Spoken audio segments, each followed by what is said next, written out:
Bismillahirrahmanirrahim. Assalamualaikum warahmatullahi wabarakatuh. Bismillahirrahmanirrahim. Wala haula wala quwwata illa billah. Yang kami hormati Bapak Kepala Sekolah yang kami hormati rekan-rekan guru SD Negeri 1 Sidodadi. Pertama-tama marilah kita panjatkan puja dan puji syukur atas kehadiran Allah Subhanahu wa taala, karena pada kesempatan yang berbahagia ini kita masih diberi nikmat iman, nikmat Islam, sehingga kita bisa berkumpul bersama, belajar bersama, berdiskusi bersama, tentunya masih dalam keadaan sehat walafiat.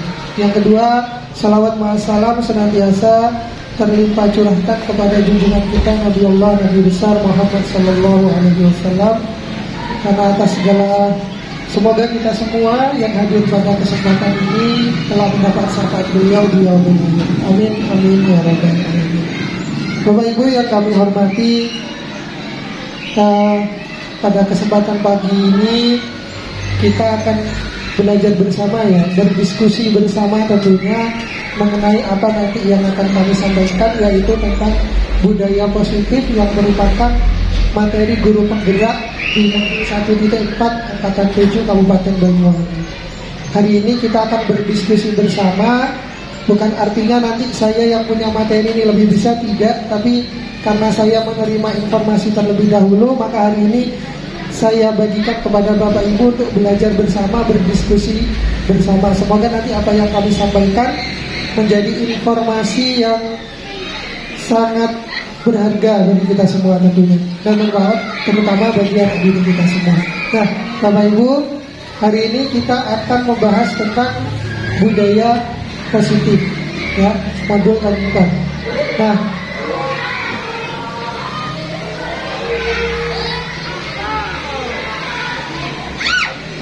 budaya positif, budaya, kalau namanya budaya itu tentunya adalah sebuah kebiasaan yang sudah kita laksanakan setiap hari. Kebiasaan yang sudah menjadi kebiasaan itu budaya. Jadi budaya positif adalah kebiasaan-kebiasaan baik yang kita terapkan di lingkungan tempat kita berada, itu namanya budaya positif. Nah, pada kesempatan kali ini kita akan membahas, berdiskusi bersama tentang yang pertama, disiplin positif dan nilai-nilai kebajikan universal, keyakinan kelas, kebutuhan dasar manusia, restitusi, 5 posisi kontrol, dan yang terakhir adalah segitiga restitusi. Nah, kita awali diskusi kita pada kesempatan hari ini dengan pembelajaran dengan paradigma baru. Jadi kita mengenal itu ada paradigma lama, ada paradigma baru, ada perubahan. Kalau kita mendengar paradigma, ya, paradigma itu kan berarti cara pandang, bagaimana kita melakukan sesuatu. Nah, bisa membantu saya, apa sih paradigma lama kemudian berubah kepada paradigma baru? Ada yang bisa bantu mungkin dari Bapak Ibu? Enggak? Sebelum nanti kita bahas lebih lanjut. Apa sih paradigma lama itu? Cara pandang. Jadi cara ngajar kita itu sudah berubah sekarang. Kalau dulu paradigma baru, sekarang sudah menuju ke paradigma lama, kita sekarang sudah menuju ke paradigma baru. Nah, kira-kira seperti apa? Enggak, mungkin ada yang bisa memberikan usul dan pendapatnya? Enggak? Paradigma lama.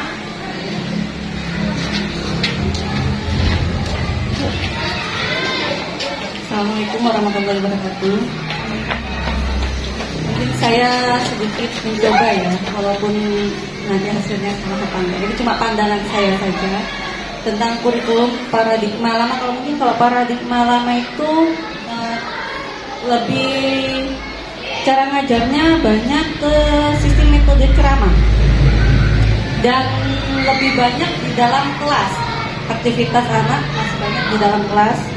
Terus dengan media pembelajarannya juga masih sederhana, belum mengenal tentang namanya IT. Tapi sekarang kalau paradigma baru, mungkin sekarang anak-anak lebih dibebaskan untuk belajar di outdoor, di luar kelas. Lalu alat atau metodenya juga berbeda. Lalu alat peraganya juga lebih canggih, karena sekarang kita sudah menggunakan IT, menggunakan laptop. Jadi anak-anak sudah mengenal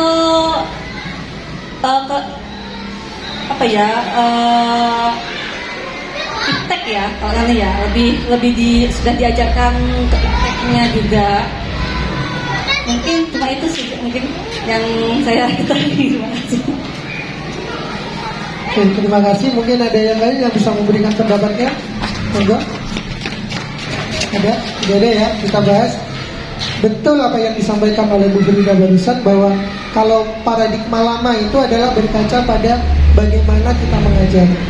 Kita dulu mengajar itu lebih kepada teacher center, guru yang menjadi pusat. Tapi sekarang di paradigma baru kita dituntut untuk melakukan proses pembelajaran yang berpihak kepada murid. Artinya bahwa yang aktif itu adalah murid, yang menjadi pusat itu adalah murid.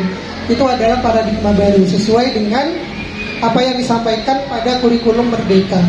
Ya, kalau kita mengutip kurikulum Merdeka, di situ kita pernah membaca kutipan yang disampaikan oleh Ki Hajar Dewantara bahwasanya pendidikan itu harus menghamba, pendidikan itu harus berpusat pada murid. Guru itu hanya bertugas untuk menuntun. Iya. Dakwah, Pak? Enggak. Dakwah sih. Ya, jadi murid itu guru itu tugasnya hanya menuntun mereka untuk bisa mencapai bakat dan minatnya sesuai dengan kodrat alam dan kodrat zaman. Itu adalah tugas guru. Jadi kalau dulu kita mengenal bahwasanya murid itu adalah kertas putih katanya ya, bagaikan kertas putih, guru hanya tinggal mengoret-ngoret saja, menulis saja. Tapi sekarang pandangan kita harus berubah, bahwa murid itu bukan bagaikan kertas putih, tapi murid itu bagaikan sebuah kertas yang sudah ada tulisannya tapi samar. Kita guru tinggal menebali tulisan itu agar menjadi lebih tampak dengan karakter baik. Itu adalah pandangan yang kita sepakati bersama. Jadi teori yang berkata bahwa murid sebagai kertas putih kita tinggal nulis, itu sudah semakin tidak dipakai sekarang. Nah, itu adalah paradigma baru. Kalau kita lihat di sini, pembelajaran paradigma baru atau kurikulum Merdeka merupakan pembelajaran yang berorientasi pada penguatan kompetensi dan pengembangan karakter yang sesuai dengan dimensi profil pelajar Pancasila. Sebagaimana kita ketahui, profil pelajar Pancasila itu yang harus kita kuatkan nilai karakternya pada peserta didik, yaitu ada bertakwa kepada Tuhan Yang Maha Esa. Kalau kita lihat, ya, ini ya, profil pelajar Pancasila ada beriman dan bertakwa kepada Tuhan Yang Maha Esa. Kemudian ada mandiri, kebinekaan global, gotong royong, kreatif, dan bernalar kritis. Ini adalah nilai-nilai pelajar Pancasila yang harus kita tumbuh kembangkan sebagai karakter baik pada diri anak. Nah, baik Bapak Ibu, itu sekilas tentang paradigma sesuai dengan apa yang kita sepakati awal. Yang akan kita bahas kali ini adalah tentang disiplin positif dan budaya positif. Yang pertama adalah disiplin positif dan nilai-nilai kebajikan universal. Ya. Kalau kita dengar kata disiplin, ya, makna disiplin itu sebenarnya apa nih?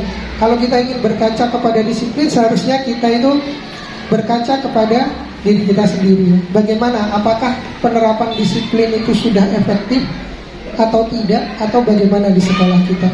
Maka itu harus menjadi proses cermin diri bagi kita. Nah, disiplin positif ini adalah salah satu unsur dari budaya positif. Apa disiplin positif itu? Kalau kita simak dari apa yang diutarakan oleh Ki Hajar Dewantara, bahwa di mana Ki Hajar Dewantara menyampaikan di mana ada kemerdekaan, disitulah harus ada disiplin yang kuat. Sungguh pun disiplin itu bersifat self-disiplin, artinya kita sendiri yang mewajibkan kita dengan sekeras-kerasnya. Tetapi itu sama saja, sebab jikalau kita tidak melakukan self-disiplin, wajiblah penguasa lain mendisiplinkan diri kita, dan peraturan demikian itulah yang harus ada di dalam suasana yang merdeka.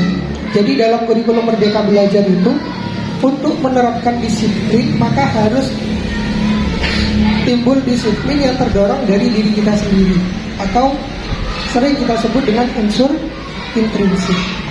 Jadi kalau kita ingin mendisiplinkan anak, maka diri kita dulu yang ada disiplin, gitu ya. Itu adalah tentang pengertian disiplin positif. Jadi disiplin positif itu bukan, kalau kita dengar kata disiplin, oh identiknya itu dengan hukuman, dengan tata tertib, dengan aturan, kan seperti itu ya. Itu disiplin. Tapi kalau disiplin positif itu adalah menimbulkan sikap disiplin, menumbuhkan sikap disiplin yang ada pada diri kita sendiri, atau yang sering kita disebut dengan unsur intrinsik. Jadi kalau kita ingin mendisiplinkan orang lain, maka awali dari diri kita sendiri. Ini adalah salah satu disiplin positif. Kemudian yang kedua adalah disiplin positif itu tentunya melakukan sesuatu yang sesuai dengan nilai-nilai yang dia yakini kebenarannya. Ya. Jadi melakukan sikap-sikap yang sesuai dengan apa yang dia yakini benar. Nah, di sini ada namanya kebajikan universal. Apa itu kebajikan universal? Kebajikan universal yaitu adalah nilai-nilai kebajikan yang disepakati bersama, terlepas dari suku, bangsa, agama, bahasa maupun latar belakang yang berbeda. Nilai-nilai ini merupakan payung besar dari sikap dan perilaku kita, atau nilai-nilai ini merupakan fondasi kita dalam berperilaku. Nilai-nilai kebajikan ini adalah sifat-sifat positif manusia yang merupakan tujuan mulia yang akan dicapai oleh setiap individu. Ini adalah kebajikan. Contoh Bapak Ibu, kebajikan universal itu ada di depan, sudah kita sampaikan.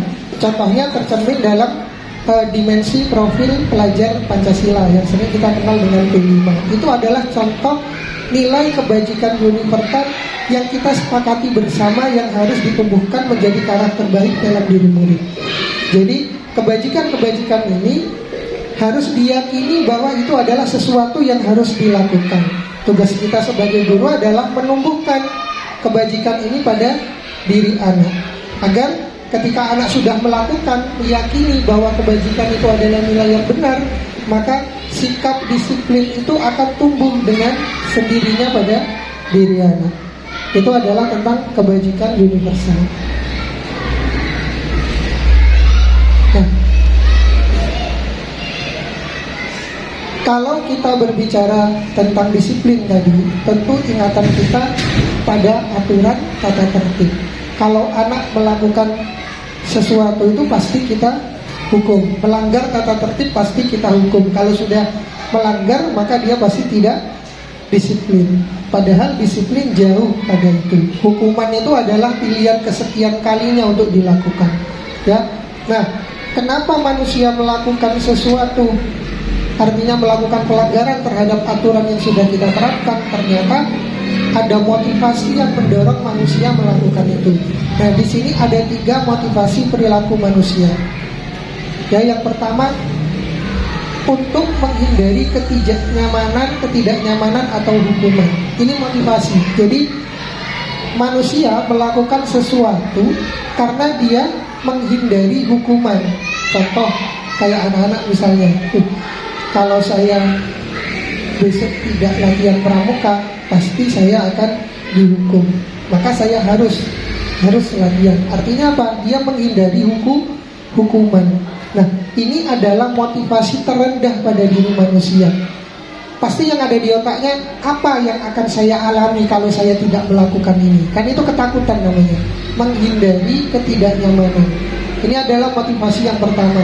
Motivasi ini adalah motivasi yang timbul dari luar, unsur ekstrinsik, bukan dari dalam. Jadi tidak didasari dengan kesadaran diri. Karena apa? Motivasinya ya karena takut tadi, karena menghindari hukuman.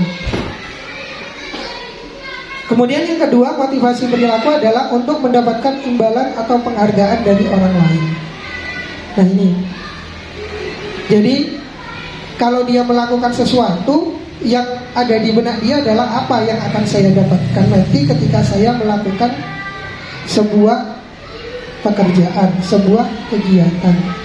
Motivasinya apa? Karena dia ingin mengharapkan imbalan atau penghargaan dari orang lain. Ya, ada reward yang harus dia terima. Nah, ini adalah posisinya terendah kedua setelah motivasi pertama. Karena timbulnya sama dari luar, ekstrinsik, ada faktor keinginan, ada faktor untuk mendapatkan penghargaan. Jadi bukan timbul karena kesadaran diri bahwa apa yang saya lakukan itu adalah sesuatu yang memang benar saya yakini dan harus saya lakukan tanpa mengharapkan imbalan. Kalau ini dia masih mengharapkan imbalan, mengharapkan penghargaan dari orang lain. Kemudian yang ketiga adalah motivasi untuk menjadi orang yang mereka inginkan dan menghargai diri sendiri dengan nilai yang mereka percaya. Ini motivasinya. Jadi kalau misalnya di sekolah itu kita menekankan kebiasaan ya, kebiasaan baik, kayak kemarin anak datang disambut, kemudian bersalaman, itu kan adalah budaya baik yang harus mereka lakukan. Kita kan ingin menanamkan sikap sopan dan santun, menghormati yang lebih tua. Itu keyakinan yang harus dijalani atas kesadaran dirinya sendiri. Tapi kalau mereka melakukan, jadi untuk menjadi orang yang mereka inginkan dan menghargai diri sendiri, dengan menghormati orang lain, mereka akan menghargai dirinya sendiri. Oh, ini perlu saya lakukan karena ini adalah sebuah nilai yang benar, nilai yang baik. Menghormati orang yang lebih tua, kemudian menghormati guru, itu harus dilakukan, kesadaran diri. Jadi motivasi yang timbul atas kesadaran diri itu adalah namanya motivasi intrinsik, yang timbul dari kesadaran dirinya sendiri. Ini adalah tentang motivasi perilaku manusia. Jadi kalau kita kaitkan dengan anak didik, maka yang harus kita lakukan adalah bagaimana kita bisa menumbuhkan motivasi yang ketiga ini, motivasi untuk menjadi orang yang mereka inginkan dan menghargai dirinya sendiri. Ini harus kita tumbuhkan pada anak didik kita. Tujuannya apa? Agar anak-anak nanti bisa menerapkan disiplin yang tumbuh atas keinginan dirinya sendiri, bukan karena takut karena hukuman atau karena ingin mengharapkan penghargaan dari gurunya. Nah, ini adalah sesuatu yang menghambat budaya disiplin itu bisa tumbuh dengan baik. Nah, itu adalah motivasi.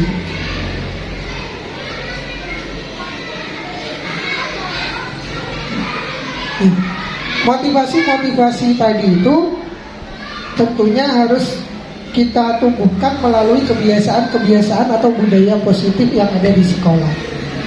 Nah, bagaimana kita bisa menumbuhkan tadi itu nilai-nilai kebajikan dan juga motivasi yang timbul dari diri sendiri? Tentunya diawali dari dalam kelas terlebih dahulu. Kita sebut dengan keyakinan kelas. Nah, ini Bapak Ibu yang baru saya pelajari di guru penggerak ini. Mengapa keyakinan kelas? Mengapa tidak peraturan kelas saja? Ini pertanyaan yang ini yang baru saya pelajari. Ternyata kalau peraturan itu adalah sesuatu yang harus kita terapkan pada anak. Contoh, dilarang datang terlambat, ya, tidak membuang sampah sembarangan. Itu kan peraturan ya. Ya, peraturan di kelas. Ternyata kita diajari untuk membuat keyakinan. Keyakinan itu apa? Sesuatu yang dipercaya bahwa itu adalah benar, sesuatu nilai yang bersifat mulia, yang harus kita sepakati bersama sebagai sebuah tindakan yang harus dilakukan. Itu keyakinan kelas. Jadi keyakinan kelas itu dibuat dengan cara musyawarah dengan kelas. Contoh misalnya, jangan tutup pintu keras-keras. Itu adalah peraturan. Kalau keyakinan, ya, tutuplah pintu secara pelan mungkin, agar tidak timbul suara gaduh. Itu keyakinan.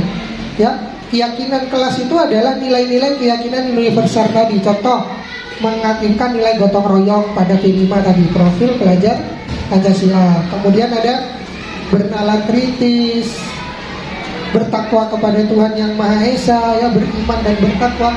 Itu adalah contoh nilai keyakinan kebajikan universal yang bisa kita terapkan melalui keyakinan kelas. Jadi apapun usul murid nanti di dalam kelas mengenai nilai-nilai yang harus dilakukan, kita tampung bersama. Nanti kita sepakati bersama nilai mana yang harus kita lakukan dan sepakati. Kalau itu sudah disepakati, maka murid-murid di dalam kelas harus melaksanakan. Tidak diperkenankan, tidak boleh untuk dilanggar. Contoh misalnya menghormati teman yang berbeda agama. Ini keyakinan kelas. Saling menghormati. Kan tidak ada peraturan, kan tidak ada di peraturan kelas itu saling menghormati. Tidak ada. Jadi kalau kita buat keyakinan saling menghormati antar teman misalnya. Nah, ini sebuah keyakinan yang harus dilakukan. Ketika ada siswa yang mengolok-olok kemudian sampai bertengkar, berarti dia kan sudah melanggar sebuah keyakinan, yaitu menghormati sesama. Poin itu sudah dilanggar. Nah, nanti keyakinan-keyakinan kelas ini yang akan kita gunakan untuk menyelesaikan permasalahan-permasalahan yang timbul di kelas. Nanti di terakhir akan ada ini. Keyakinan kelas bersifat abstrak daripada peraturan yang lebih rinci dan konkret. Ya. Keyakinan kelas berupa pertanyaan-pertanyaan universal. Tadi itu nilai-nilai kebajikan tadi itu. Pernyataan keyakinan kelas senantiasa dibuat dalam bentuk yang positif, bukan negatif. Dilarang itu sudah kalimat negatif, bukan positif. Jadi mendorong. Kemudian misalnya untuk menjaga kesehatan bisa dibuat sebuah keyakinan kelas. Ya, contoh misalnya kita kemarin ada COVID-19, di mana anak-anak akan diwajibkan memakai masker. Bisa kita buat keyakinan kelas, ya. Bisa kita masukkan dalam sebuah keyakinan kelas. Keyakinan kelas hendaknya tidak terlalu banyak sehingga mudah diingat dan dipahami oleh semua warga kelas. Keyakinan kelas sebaiknya sesuatu yang dapat diterapkan di lingkungan tersebut, jadi tidak memberatkan. Sesuatu yang sifatnya anak itu bisa melaksanakan. Tentunya setiap siswa akan memiliki tahap perkembangan berbeda, tingkat SD, tingkat SMP, dan tingkat SMA. Pasti akan berbeda nanti keyakinan kelas yang harus dilaksanakan. Kemudian yang kedua, semua warga kelas hendaknya ikut berkontribusi dalam pembuatan keyakinan kelas lewat kegiatan curang pendapat atau musyawarah tadi. Kemudian yang terakhir, bersedia meninjau kembali keyakinan kelas dari waktu ke waktu. Ini adalah ciri dari sebuah keyakinan kelas. Jadi bukan peraturan lagi namanya, harusnya kita buat sebuah keyakinan yang ini kita tempel. Kalau dulu kita kan tempel di kelas peraturan, ya. Sekarang sudah bukan peraturan lagi, tapi namanya adalah keyakinan kelas. Kita lanjut. Nah, ini adalah contohnya. Kita lihat ya. Setiap anggota kelas perlu belajar. Ini keyakinan. Setiap anggota kelas perlu senang. Keyakinan kelas 1. Kenapa 1? Ini kan satu kata, sama semua, belakangnya aja yang beda. Setiap anggota kelas perlu merasa aman. Kemudian contoh yang kedua, keyakinan kelas keyakinan kelas 5 misalnya, ini per kelas ya, ini berkelas contoh. Selalu bersikap positif. Beda kan? Kalau peraturan dilarang ya, kan?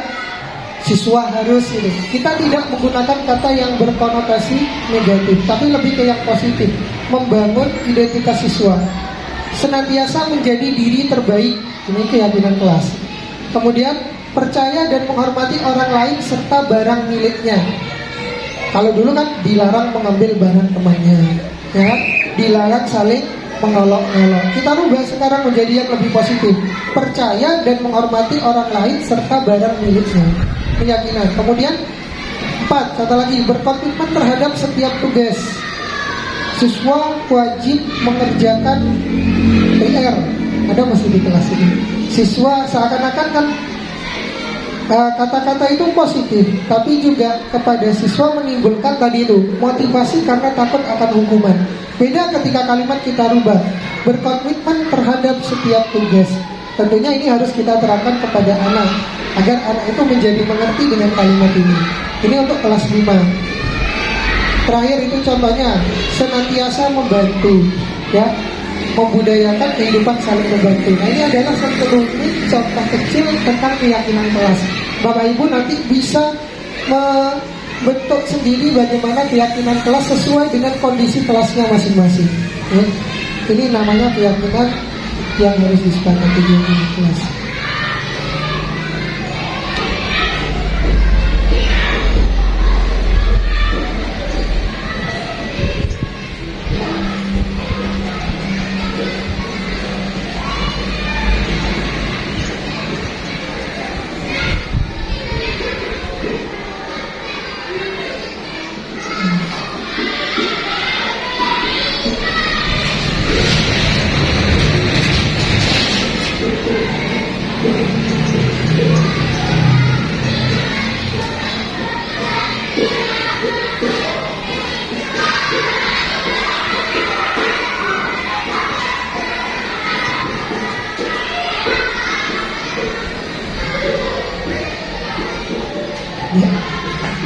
Yang selanjutnya adalah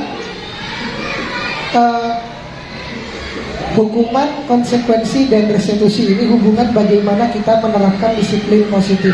Jadi hari ini coba kita akan diskusikan sebuah budaya positif. Kalau tadi ada disiplin, kemudian ada teori motivasi, ya. Kemudian yang ketiga itu kita kenalkan tentang hukuman, konsekuensi, dan restitusi. Ini yang baru saya ketahui. Akan ada hal baru yang kita pelajari bersama. Hukuman itu kan adalah sesuatu yang kita berikan kepada siswa karena dia melanggar sesuatu, ya. Hukuman biasanya itu hukuman sifatnya satu arah, diberikan oleh guru kepada murid tanpa melalui kesepakatan. Tidak ada namanya hukuman kesepakatan. Anak tidak kerjakan PR, kita panggil biasanya ke depan. Atau misalnya dia bertengkar, kita panggil ke depan, kemudian kita marahi, kita selesaikan di depan anak-anak. Kadang ada yang seperti itu kita tanpa kita sadari. Jadi anak itu kita salah di depan teman-temannya, itu hukuman. Tidak ada kesepakatan dan itu muncul secara kata tidak kepada muncul secara apa yang diinginkan oleh guru. Jadi sifatnya adalah satu arah. Kemudian yang kedua ternyata ada yang namanya konsekuensi. Ini ya. Nah, bedanya dengan hukuman. Kalau hukuman itu anak itu sudah kalau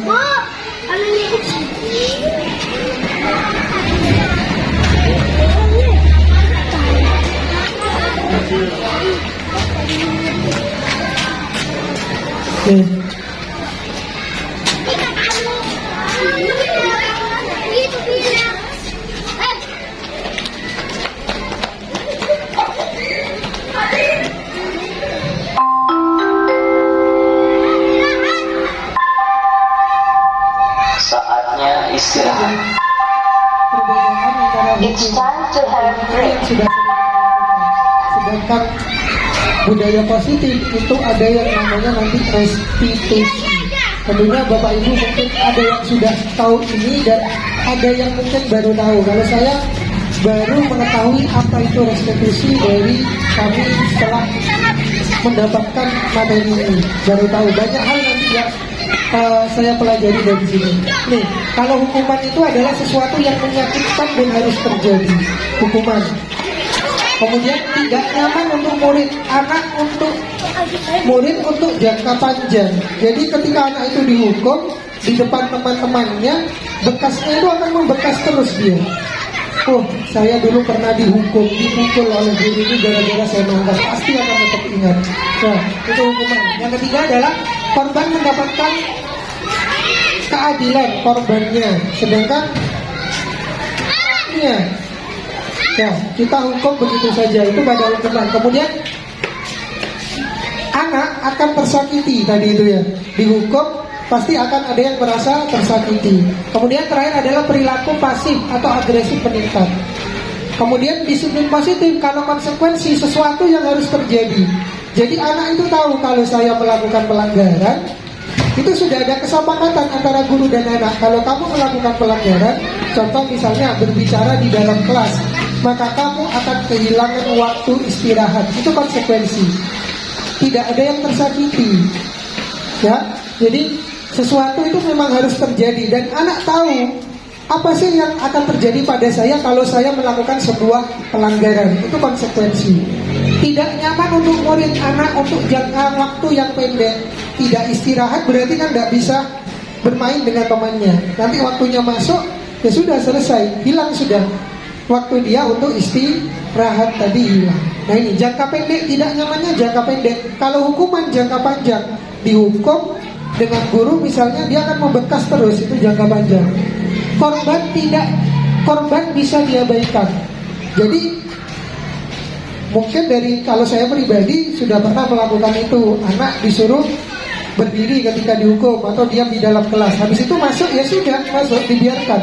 Tidak ada follow up dari guru anak ini diapakan. Kadang saya pribadi seperti itu. Kemudian yang keempat adalah anak dibuat tidak nyaman. Ini sudah jelas, sama seperti kalau pada hukuman tersakiti. Kemudian yang ketiga adalah penguatan hanya bertahan dalam jangka waktu yang pendek. Beda dengan yang ketiga, yaitu restitusi. Ini adalah yang kami pelajari. Yang pertama, restitusi itu merupakan sebuah pilihan. Jadi kita tidak membuat, kalau kita hukum anak-anak di depan temannya, secara tidak sadar kita sudah membangun identitas gagal pada diri anak. Tapi kalau kita restitusi, merupakan pilihan. Pilihan untuk apa?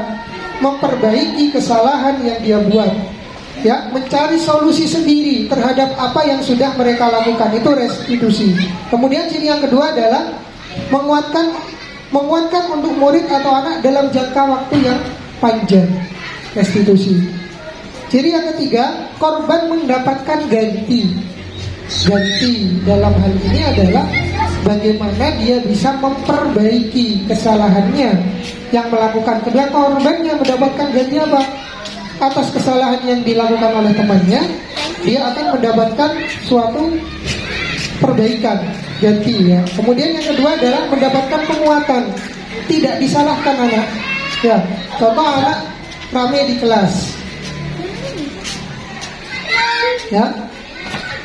Kemudian bertengkar, kita panggil anak itu, bukan tambah kita salahkan, tapi kita kuatkan. Ya, bertengkar itu biasa. Pak Guru, Bu Guru juga pernah bertengkar dulu waktunya sekolah. Salah itu sudah hal yang biasa. Tapi kan bukan artinya kesalahan itu kita benarkan nanti. Kita dorong anak itu untuk mencari solusi atas kesalahan yang dia buat sendiri. Biar dia yang mencari, dia yang menetapkan, dia yang melaksanakan solusi. Itu restitusi. Kemudian masalah terpecahkan sudah tadi itu, ya. Nah,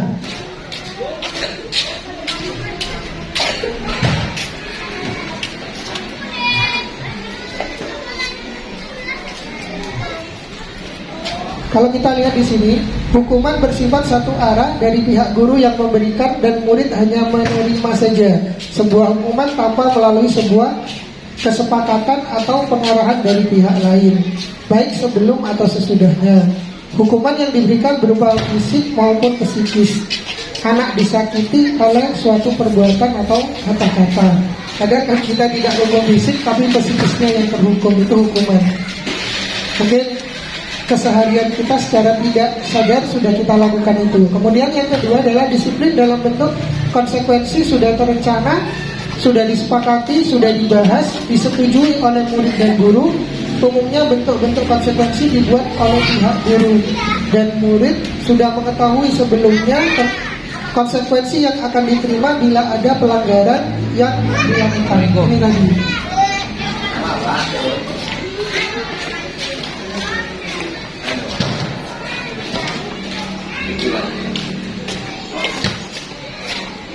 Kami lanjutkan, yaitu konsekuensi. Konsekuensi biasanya diberikan berdasarkan suatu data yang umumnya dapat diukur. Misalnya setelah 3 kali tugasnya tidak diselesaikan pada waktu yang diberikan, murid akan disuruh keluar dari kegiatan. Datang terlambat ketika jam olahraga misalnya, dia akan berdiri di sudut tertentu, dihukum, suruh diam, tidak mengikuti kegiatan. Itu konsekuensi. Artinya sudah tidak perlu guru yang berkata, murid sudah tahu, oh saya kalau datang terlambat saya harus melakukan ini sudah. Itu konsekuensi. SBIT kok ada perubahan. Jumlah murid apa udah selesai kepala sekolah? Diganti kok.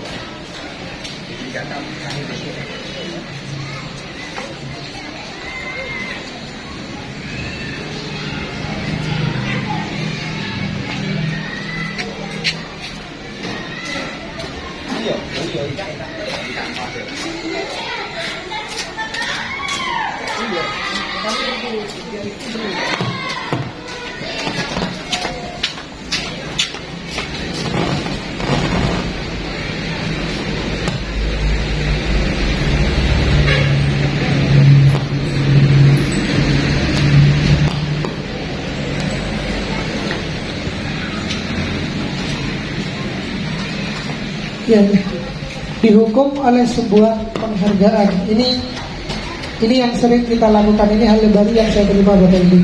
Saat kita berulang kali menjanjikan hadiah kepada anak agar berperilaku bertanggung jawab, atau kepada seorang murid agar mempelajari sesuatu yang baru, atau kepada seorang karyawan agar melakukan pekerjaan yang berkualitas, kita sedang berasumsi mereka tidak dapat melakukannya, atau mereka tidak akan memilih untuk melakukannya. Artinya apa? Ternyata penghargaan itu adalah sebuah hukuman yang kita berikan kepada murid secara tidak sadar. Ini baru saya pelajari. Kenapa? Kalau kita memberikan sebuah imbalan penghargaan, murid itu akan tergantung kepada apa yang kita berikan. Contoh kayak saya misalnya di kelas 2 ada yang tidak bisa membaca. Kemudian ketika dia sudah bisa membaca, kita puji, kamu pintar, sudah nganu, hebat. Ini sebuah pujian, sebuah penghargaan. Ternyata itu adalah sesuatu yang bernilai negatif. Kenapa? Anak akan melakukan ketika dia hanya mendapat pujian. Kalau dia tidak dipuji besok, maka dia tidak akan melakukan hal tersebut. Dia sudah tidak belajar membaca lagi.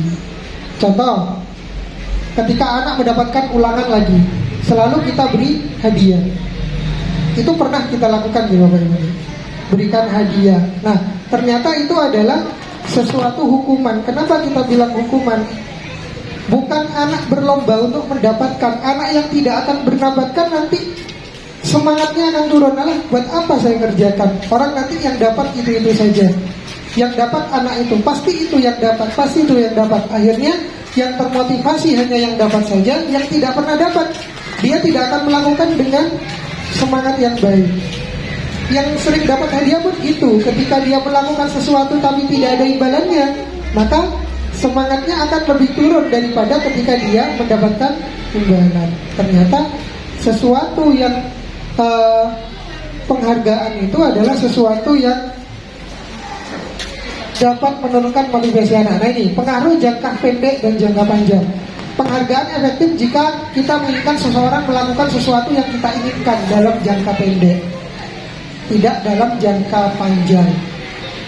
Jika kita menggunakan penghargaan lagi dan lagi, maka orang tersebut akan bergantung pada penghargaan yang diberikan, serta kehilangan motivasi dari dalam. Jika kita mendapatkan penghargaan untuk melakukan sesuatu yang baik, maka selain kita senantiasa berharap mendapatkan penghargaan tersebut lagi, kita pun menjadi tidak menyadari tindakan baik yang kita lakukan. Karena motivasinya bukan intrinsik lagi, tapi ekstrinsik, dari luar sudah motivasinya, bukan dari dalam diri sendiri. Kalau hadiah apa? Kan gitu mesti anak-anak. Yang diharapkan justru hadiahnya, penghargaannya. Kemudian penghargaan itu menjadi tidak efektif. Ya, penghargaan adalah suatu penghargaan adalah suatu benda atau peristiwa yang diinginkan, yang dibuat dengan persyaratan. Hanya jika Anda melakukan hal ini, maka Anda akan mendapatkan penghargaan yang diinginkan.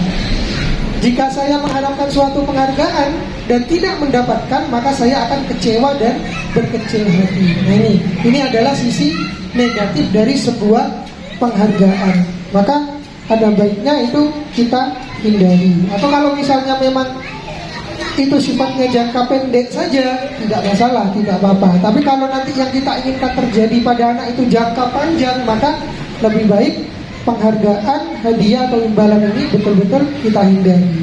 Ya. Penghargaan dapat merusak hubungan. Kemudian penghargaan juga mengurangi ketepatan, menurunkan kualitas, mematikan kreativitas siswa. Kalau sudah motivasinya karena ingin mendapatkan penghargaan, maka ya sudah, hanya itu yang akan timbul. Maka sisi kreativitas siswa itu akan turun. Beda ketika dia melakukan sesuatu karena kesadaran diri, maka ya sudah, saya harus melakukan dan ini wajib dan saya yakini adalah hal benar, maka kreativitas dengan sendirinya akan meningkat.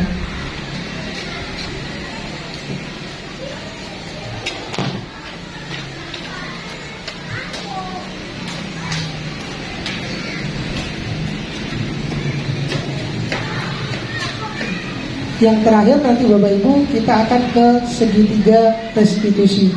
Mungkin ini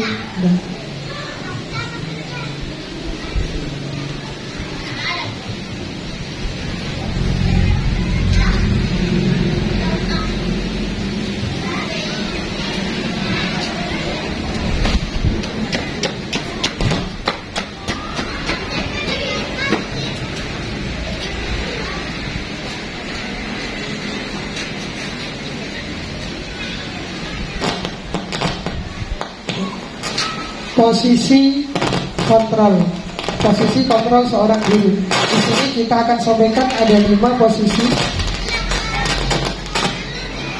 posisi kontrol. Jadi posisi kontrol itu apa? Kita secara tidak sadar itu beranggapan bahwa kita itu selalu bisa mengontrol murid. Padahal yang bisa mengontrol itu adalah diri kita sendiri. Ambil contoh misalnya kita genggam tangan. Genggam tangan, kemudian kita menggenggam sesuatu yang berharga nih di dalam. Ini berkaitan dengan apa saja sudah, pokoknya ini adalah sesuatu yang berharga. Ketika kita disuruh membuka, apa yang akan kita lakukan Bapak Ibu? Ini adalah sesuatu yang berharga sudah, tidak boleh diambil oleh siapapun. Ketika kita disuruh membuka oleh orang lain, kira-kira kita buka tidak? Tidak ya, hanya kita loh yang mau membuka. Artinya adalah kita punya prinsip. Aku loh tidak mau dirayu sudah. Misalnya Pak Ruri, ini kalau sampean buka Pak Ruri misalnya ya, sampean bisa celaka. Misalnya, sampean bisa mengalami kesialan seumur hidup. Nah, tiba-tiba datang nih Pak Junaidi, ngerayu Pak Ruri, dengan segala macam. Kira-kira buka enggak nih Pak Ruri? Tidak, karena Pak Rudi yakin ini adalah sesuatu yang berharga, maka tidak akan dibuka sudah. Artinya apa? Kontrol itu yang bisa melakukan hanya diri kita sendiri. Termasuk anak, kita tidak bisa kontrol anak. Kalau kita yang kontrol anak, maka yang timbul motivasinya apa? Motivasi dari luar, bukan dari dalam. Nah, ini adalah posisi kontrol guru. Yang pertama adalah penghukum. Posisi penghukum.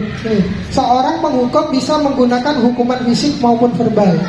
Orang yang menjalankan posisi penghukum senantiasa mengatakan bahwa sekolah memerlukan sistem atau alat yang dapat lebih menekankan murid-murid, yang dapat menekan murid lebih dalam lagi. Guru yang menerapkan posisi penghukum akan berkata, patuhi aturan saya, awas. Itu penghukum sudah. Ya, kamu selalu saja salah. Kalau kamu melanggar, maka kamu akan hukum. Hati-hati. Nah, itu penghukum, posisi penghukum. Biasanya diucapkan dalam nada yang tinggi, karena dia dengan emosi, dengan marah. Itu penghukum. Nah, ini adalah bukan merupakan budaya negatif, budaya positif. Ya, kemungkinan murid itu akan marah. Kalau kita hukum kan gitu kan, dendam. Pasti sudah, itu kita alami pasti. Kemudian bersifat agresif. Bisa jadi sesudah kembali duduk, murid tersebut akan mencoret-coret bukunya atau meja tulisnya, karena dia merasa marah, dihukum, dimarahi. Ini adalah sifat penghukum. Kemudian yang kedua ada membuat rasa bersalah. Ini yang kedua. Posisi ini biasanya akan bersuara lebih lembut. Contoh, anak ini terlambat, datang terlambat. Kalau penghukum kan langsung menjustis terlambat. Lari kamu ke lapangan, ya. Berdiri, itu penghukum. Tapi kalau membuat rasa bersalah, misalnya Pak Ruri datang terlambat. Aduh, kamu kok datang terlambat lagi sih? Sudah, Bu, Pak Guru tegur berulang kali masih saja terlambat. Apa kamu tidak kasihan sama Pak Guru? Nah, itu membuat murid itu kan merasa bersalah. Kenapa kok saya melakukan terlambat lagi? Sampai gurunya seperti memohon. Ini pembuat rasa bersalah. Ibu sangat kecewa sekali dengan kamu. Berapa kali Bapak harus memberitahu kamu? Contoh kalimatnya. Gimana coba kalau orang tua kamu tahu kamu berbuat seperti ini? Posisi ini murid akan memiliki penilaian yang buruk tentang diri mereka sendiri karena telah melakukan kesalahan dan membuat kecewa sang guru. Ini adalah posisi pembuat merasa bersalah. Kemudian posisi ketiga, ada posisi teman, guru sebagai teman. Ya. Guru pada posisi ini tidak akan menyakiti murid, namun akan tetap berupaya mengontrol murid melalui persuasi, ya, pendekatan. Posisi teman pada guru bisa negatif ataupun positif. Di sini berupa hubungan baik yang terjalin antara guru dan murid. Guru di posisi teman menggunakan hubungan baik dan humor untuk mempengaruhi seseorang. Mereka akan berkata, ayo bantulah demi bapaknya. Ini posisi teman, sepertinya akrab gitu. Posisinya akrab. Ayo ingat, tidak bantuan bapak selama ini. Ya sudah, kali ini tidak apa-apa, nanti ibu bantu bereskan. Misalnya ada yang terlambat, ya, ada yang rame di kelas dipanggil, kamu ini rame saja. Cobalah dengarkan, tidak usah gurau. Duduk di pojok, perhatikan dulu Pak Guru. Ini posisi teman, tidak dihukum, sambil bergurau saja. Ada kesalahan, sudah duduk, nanti biar Pak Guru yang bereskan. Nah, ini juga posisinya sebagai teman. Negatifnya apa? Anak akan bergantung kepada guru. Ketika nanti guru itu tidak ada, dia melakukan kesalahan dan guru lain yang melakukan, maka dia akan merasa tidak puas dengan apa yang diberikan, karena dia merasa bergantung pada guru yang satunya lagi tadi, yang memposisikan dirinya sebagai teman. Ya, itu negatifnya. Kemudian yang keempat, ada posisi guru sebagai pemantau. Pemantau di sini kan berarti mengawasi. Pada saat mengawasi, berarti guru bertanggung jawab atas perilaku yang diawasi atau perilaku siswa. Posisi pemantau berdasarkan pada peraturan dan konsekuensi. Dengan menggunakan sanksi atau konsekuensi, kita dapat memisahkan hubungan pribadi dengan murid. Sebagai seorang menjalankan posisi pemantau, pertanyaan yang diajukan yaitu peraturannya apa? Jadi ketika ada anak melanggar, kita tanyakan, kita mantau, kita lihat, oh dia sudah melakukan pelanggaran. Ditanya, peraturannya bagaimana? Jadi dia tahu sendiri gitu. Oh ya, saya sudah melanggar peraturan. Jadi posisi guru mantau saja. Kemudian sanksi apa? Konsekuensinya apa yang harus kamu terima ketika kamu melakukan pelanggaran atau melanggar keyakinan kelas? Seorang pemantau sangat mengandalkan perhitungan, catatan, data yang dapat digunakan sebagai bukti atas perilaku seseorang. Posisi ini akan menggunakan stiker, slip, daftar, cek pelanggaran. Kemudian posisi pemantau sendiri berawal dari teori stimulus respon yang menunjukkan tanggung jawab guru dalam mengontrol murid. Ini terjadi di SMP dan SMA gitu Bapak Ibu. Biasanya ada namanya sistem poin ya. Nah, terlambat go di poin 5. Tuh kebanyakan kontrol siswa. Memantau saja guru. Oh, nanti ketika sudah poinnya sudah ini pelanggaran ini sudah tidak bisa ditoleransi, maka yang diundang adalah wali muridnya. Mantau, dia berdasarkan data untuk bisa melakukan sebuah sanksi atau konsekuensi kepada murid. Yang terakhir ada posisi manajer. Ini contohnya pemantau ya, kita lihat yang pertama, tahukah kamu jam berapa kita mulai? Tahu Pak Guru, kamu terlambat 15 menit. Apakah kamu sudah mengerti konsekuensi yang harus dilakukan bila terlambat?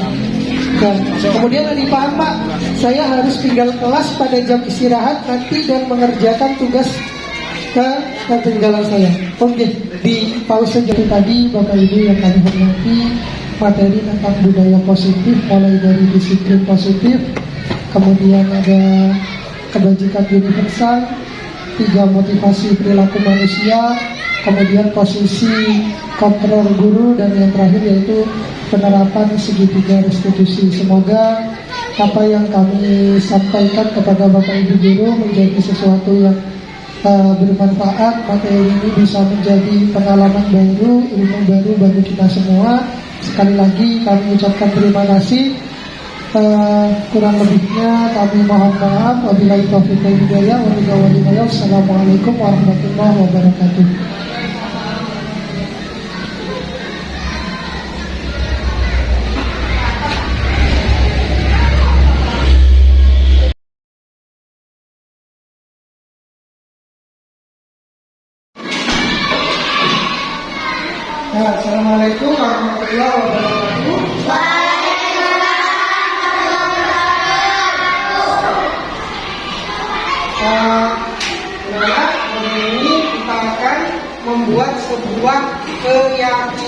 kelas ya. Peraturan apa keyakinan kelas? Nanti kita bersuara pendapat ya, memberikan usul. Siapa yang mengusulkan tentang keyakinan kelas? Apa itu keyakinan kelas? Keyakinan kelas itu dulu. Keyakinan kelas itu adalah sesuatu yang harus kita jalankan, sesuatu sikap baik, perbuatan baik yang harus kita jalankan bersama di kelas ini dan juga nanti ditularkan kepada teman-teman yang lain. Tidak hanya di kelas, tapi keyakinan itu boleh kamu jalankan di rumah.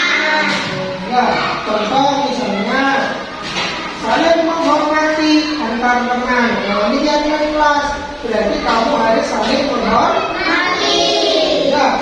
Nah, kita buat kesepakatan sekarang bersama-sama apa saja kira-kira keyakinan yang kita anggap baik dan dilakukan bersama.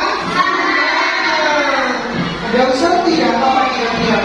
Contoh misalnya kita akan bersama-sama di kelas, hidup harus saling menghormati. Yang bersama yang lainnya saling menghormati dan saling menyayangi. Maka kita buat di sini siswa. Yang pertama ya, harus saling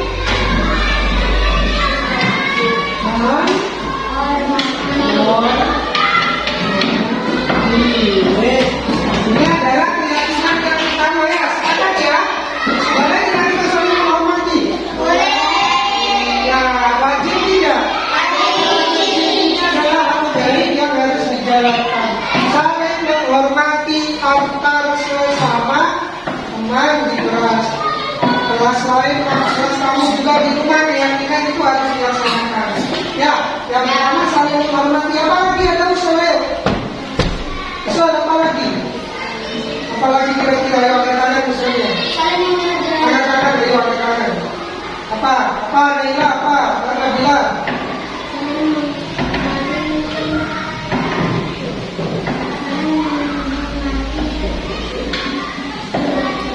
Saling menghormati. Kita sudah sama Nabila. Itu sama dengan yang ada di sana. Ya, saling menghormati teman. Keyakinan yang kita jalankan di kelas kita sendiri. Ayo apa lagi? Saling membantu. Ayo, coba. Saling membantu. Kita tulis ya, usulnya. Siswa harus apa tadi? Saling membantu. Sepakat ini ya? Ya, sepakat ini saling membantu. Apa lagi kira-kira?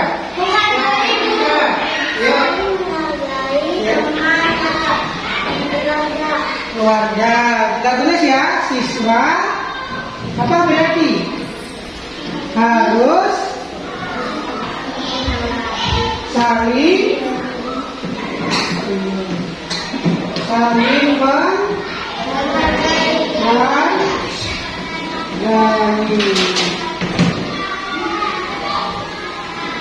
Apa lagi? Ada usul ya, singkat. Ya, harus saling menyayangi. Kita buatnya di kelas ya, boleh. Siswa harus saling menyayangi. Wah, ada usul lagi, apa lagi ya? Ya apa? Saling menghargai, sudah lagi. Ya, ada lagi. Oke.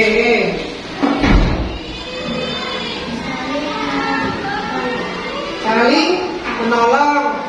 Sama dengan saling membantu? Sama. Bagus, itu sudah ada ya. Saling rukun. Saling menghormati ya. Saling rukun kita tulis ya. Yes.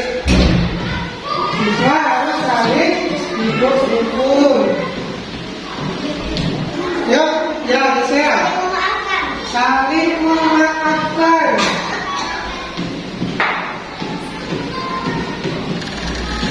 Ada lagi?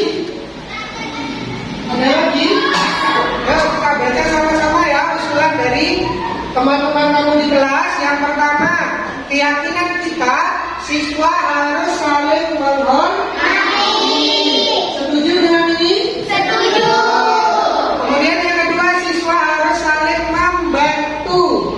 Yang ketiga, siswa harus saling menghargai. Siswa harus saling menyayangi, ya. Kemudian hidup rukun, ini sudah tadi di sini ya, dari kemudian memaafkan juga masuk di sini ya. Jadi apa lagi? Kira-kira? Ya ini sudah sama. Nanti kita apa? Saling berbagi, ya membantu itu boleh masuk. Apa berusul? Siswa harus datang tepat waktu. Biar belajar boleh nggak? Boleh? Iya, situ. Siswa datang tepat waktu.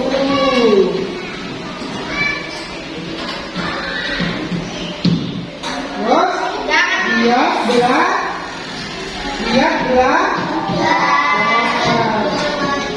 Nah, ini adalah keyakinan kelas yang kita sepakati bersama ya.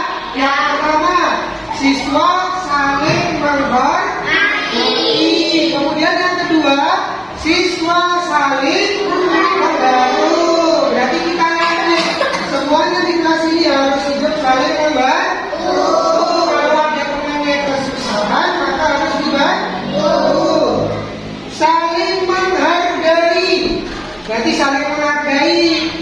Berarti di kelas sudah tidak ada yang saling nolak-nolak, bertengkar, ya. Berarti itu tidak menghargai. Keyakinan kita saling menghargai. Yang keempat apa yang keempat? Bersama-sama yuk.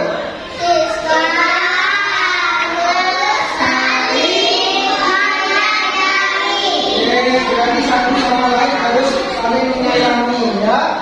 Tidak boleh ada yang malah harus semuanya sah. Nah, yang kelima apa yang dibaca?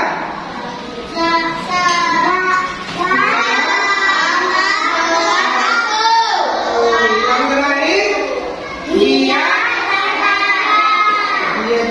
sudah. Ya, ini adalah keyakinan kelas yang harus kita jalankan. Nah, mulai hari ini kita harus sepakat. Ini harus kita jalankan di kelas karena ini adalah nilai-nilai baik. Harus sadar kamu, ya, timbulkan kesadaran diri bahwa saya harus saling membantu, saling menghormati. Apa lagi? Saling menyayangi, saling menghargai. Datang tepat waktu ke sekolah. Kemudian dia belajar. Nah, ini keyakinan yang kita sepakat mulai hari ini kita jalankan bersama.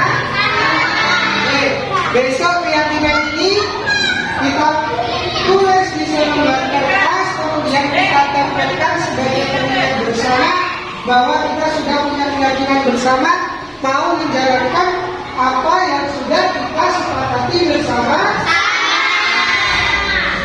Nah,